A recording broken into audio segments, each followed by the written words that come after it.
पवित्र ग्रंथ किसको मानते हैं? हम संविधान को मानते हैं। क्या कारण है इसका? इसका कारण ये है जो मनुस्मृति का संविधान था, जब हमारे को पढ़ने लिखने का अधिकार नहीं था, धन संपत्ति रखने का अधिकार नहीं था, बोलने का अधिकार नहीं था, हमारी महिलाओं को सतन ढकने का अधिकार नहीं था, और हमारे को कोई भी अधिकार किसी किस्म का नहीं था। अगर बाबा साहब और महात्मा ज्योतिराव फूले जी से महान आदमी नहीं होते तो जो आज हमारा समाज कोई लखेरा राजपूत को, काश्यप राजपूत को, पांचाल ब्राह्मण को, जांगड़ा ब्राह्मण, ये जो नकली ला रखे तक में ये नहीं होते। चलिए बहुत बहुत धन्यवाद। संविधान के अंदर आप किसको मतलब बड़ा मानते हैं? जो रामचरितमानस है, एक तरफ उसके एक मिनट जो एक तरफ हम लोग यहाँ पर हिंदू राष्ट्र की मांग कर रहे हैं, पूरे देश के अंदर मांग हो रही है, और एक तरफ संविधान, आप किसका पक्ष लेंगे? हम संविधान का पक्ष लेंगे। हिंदू राष्ट्र जो हिंदू राष्ट्र का राग अपला बार बार उगा रहे हैं, वो लोग तो उनकी संख्या देश में 3.5% है। 3.5% लोगों की बदौलत हिंदू राष्ट्र कैसे हो जाएगा? इसमें मुसलमान भी है, सिख भी हैं, ईसाई भी हैं, और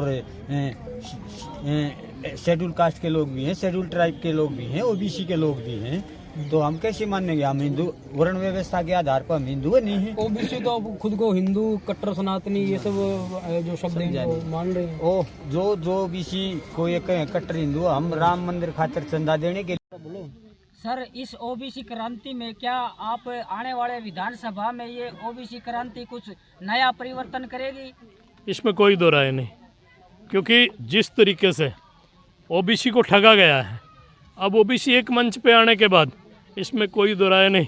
राज और खाज खुद करे यदि स्वाद। इसके लिए अंदर एक राष्ट्रीय पार्टी की आवश्यकता होती है, या कोई राष्ट्रीय चिन्ह की आवश्यकता होती है, या कोई राजनीतिक पार्टी की आवश्यकता होती है? क्या करेगा ओबीसी समाज राजनीतिक व्यू के अंदर? एक्चुअल में जो पार्टी की आप बात कर रहे हैं वो तो भविष्य के गर्भ में है, वो 13 अप्रैल को बताएंगे आपको। उसी दिन जो है ना कोई जो आप सोच रहे हैं उससे भी बड़ी चीज करने का काम करेंगे। सामाजिक क्रांति बहुत आवश्यक है, राजनीतिक क्रांति उपहार में मिलती है, इस वाक्य पर आप क्या कह सकते हैं? एक्चुअल में सामाजिक क्रांति की जहाँ आप बात कर रहे हैं, हम तो चाहते हैं कि हमारे ओबीसी की राजनीतिक क्रांति आए, सामाजिक क्रांति तो आ जाएगी। आज तक जो है ना राजनीतिक क्रांति ना आने के कारण हमारा ये हाल है।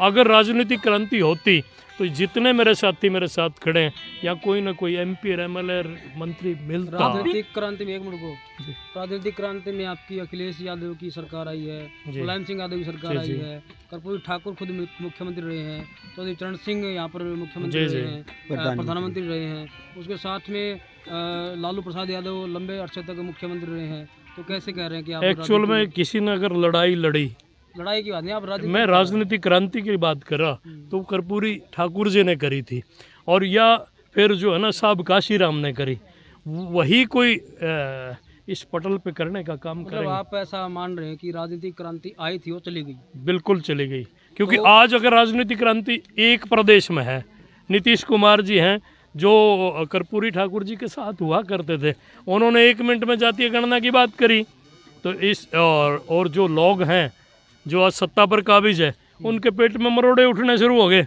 और अब लोगों को लगने लगा है कि ओबीसी इकट्ठा होने वाला है। साहब कांशीराम और मेश्राम साहब एक बात कहते हैं जी कि बगैर सामाजिक क्रांति के राजनीतिक क्रांति आपकी सफल नहीं हो सकती। एक्चुअल में हम आपको यही तो कह रहे हैं कि ये मैम 24 पे जो प्रोग्राम होने जा रहा है उसमें वामन मिश्रा जी मुख्य अतिथि हैं, और उनके मुखारबिंद से जो चीज़ें आएगी उसको ओबीसी अडोप्ट करेगा, और फिर चाहे पार्टी बनाने की बात और चाहे कुछ हो, वो भविष्य के गर्भ में वो सारी चीजें होंगी। खास बात और भी है, ओबीसी आज 52% था 31 के अंदर, और आज 21 हो गया है, जाति जनगणना टाल दी गई है, 65% 70% तक आप हो सकते हैं। यहाँ पर जो जातियाँ हैं इनको महत्वता ज़्यादा दी जा रही है, उसको हम लोग खत्म करने के लिए क्या कुछ हमारे बड़े एजेंडे? आज जो यहाँ से जो ये प्रोग्राम हुआ, इसमें जाति की बात ना हो कि जमात की बात हुई है।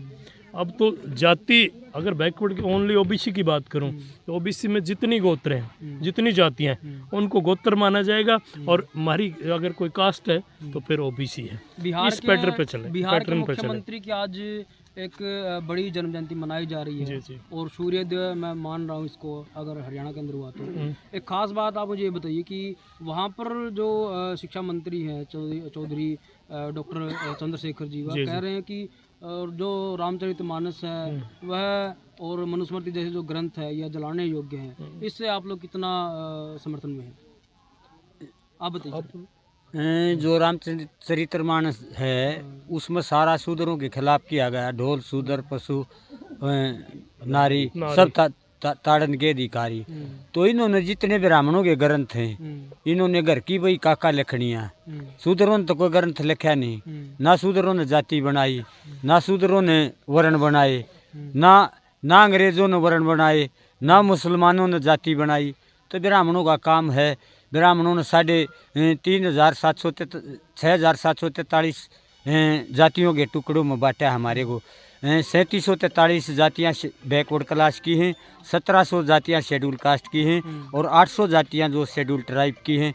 ब्राह्मणों ने सारी अपनी जो दुकानें बना रखी हैं, ये मंदिर और ये ग्रंथ हैं, ये ब्राह्मणों के पर्सनल पेट पालने के ग्रंथ हैं। ओबीसी क्रांति 2024 और शुद्राज क्रांति, इसमें आप दुश्मन किसको मान रहे हैं? हम इसको ब्राह्मण को दुश्मन मान रहे हैं। ब्राह्मण ने ही हमारा सारा माल खाया है। ब्राह्मणों ने ही वर्ण व्यवस्था बनाई, ब्राह्मणों ने ही जाति व्यवस्था बनाई, ब्राह्मणों ने ही सारा सिस्टम किया है। ब्राह्मण पूरी मानव जाति का दुश्मन है। चलिए, बहुत बहुत धन्यवाद। किसी का कोई सवाल?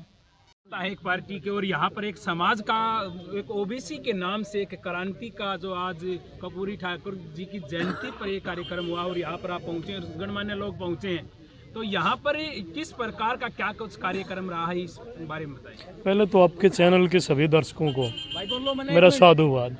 आज कर्पूरी जी ठाकुर की जयंती थी, वो जयंती मनाने का काम करा और उसका मेन एजेंडा जो हमारा था वो था जातीय गणना का।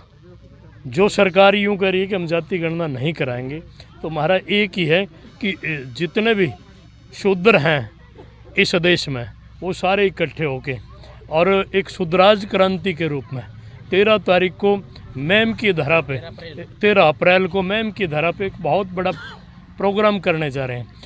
जातीय गणना नहीं तो फिर वोट नहीं, इस नीति को लेके हम चलेंगे। इसके बाद आपकी क्या रणनीति रहेगी? जैसा कि मैंने आपको बताया कि 13 अप्रैल को मुहिम 24 की उस धारा से हम शूद्र क्रांति का आगाज करेंगे और पूरे देश में और विशेष तौर पे हरियाणा प्रदेश में। कितनी संख्या पहुंचने वाली आपकी? लाखों की संख्या। जब शूद्रों की संख्या ही यहाँ अब 75% से ज़्यादा लोग हैं, तो इसमें कोई दो राय नहीं। हम पूरे हरियाणा प्रदेश में घूमेंगे और हमारे जो लोग हैं, आज जाति की बात नहीं, आज जमात की बात है, और हमारे जमात के जो लोग हैं उन सबको इकट्ठा करके वहाँ पहुँचाने का काम करेंगे और आगे का जो सिस्टम रहेगा उसी दिन जो है ना उसकी घोषणा करेंगे आगे हमें क्या करना है। और क्या कोई सवाल करना है?